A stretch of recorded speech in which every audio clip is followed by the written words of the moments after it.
Biko is mostly served for merienda or dessert here in the Philippines. It is one of the most delicious kakanin that we Filipinos are proud of. And surprisingly, it is very easy to make with few ingredients as well. Making it at home is better as you can choose the quality of your ingredients and adjust the sugar to your own taste as well. So keep on watching if you want to know how. For our ingredients, we will need 1 kilogram of glutinous rice, 500 grams dark brown sugar. We will also need to separate 400 ml of coconut milk for our latik. Latik is the one we spread on top of the biko. It will give our biko a more nutty taste and a good texture. I can't imagine a biko without latik. It really is the partner of the biko. Lastly, we will need 1 liter of coconut milk to mix for the rice. For our first step, we will need to wash our glutinous rice. Then to cook it, we will need to add a little water and coconut milk to make it even tastier.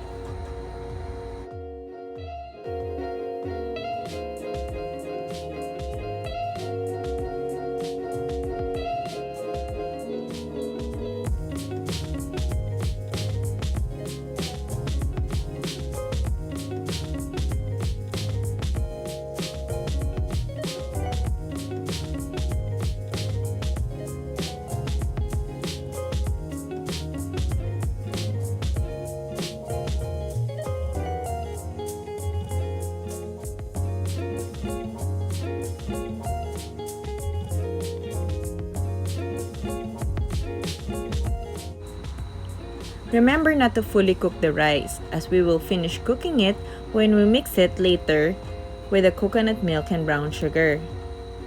While waiting for it to be done, let's make the latik. Put the 400 ml of coconut milk we have separated a while ago in the pan. Let it sit and don't touch it until it becomes sticky.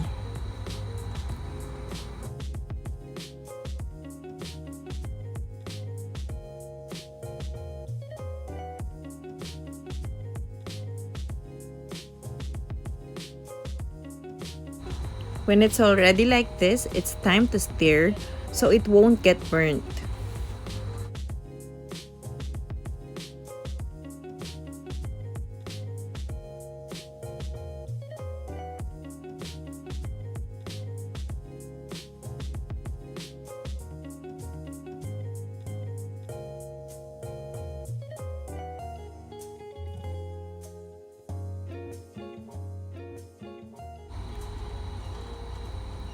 Now it's time to cook our 1 liter of coconut milk and combine the brown sugar.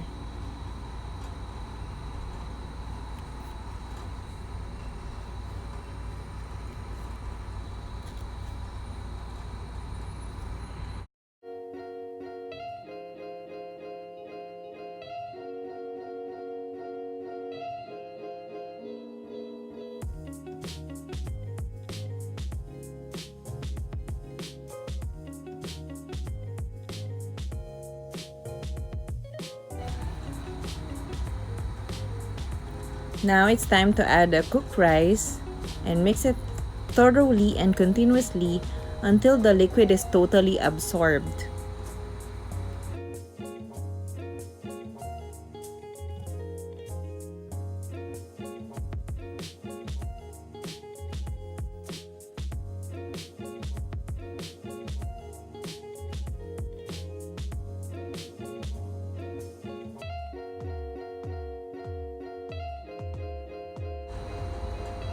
Cover it up and let it simmer for 5 minutes.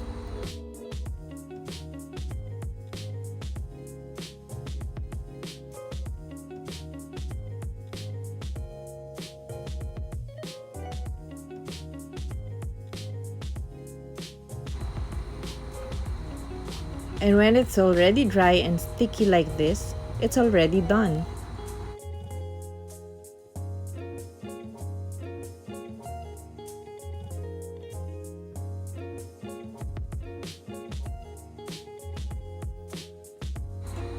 To finish it off, top it with the latik that we made to make it even better. It's so yummy.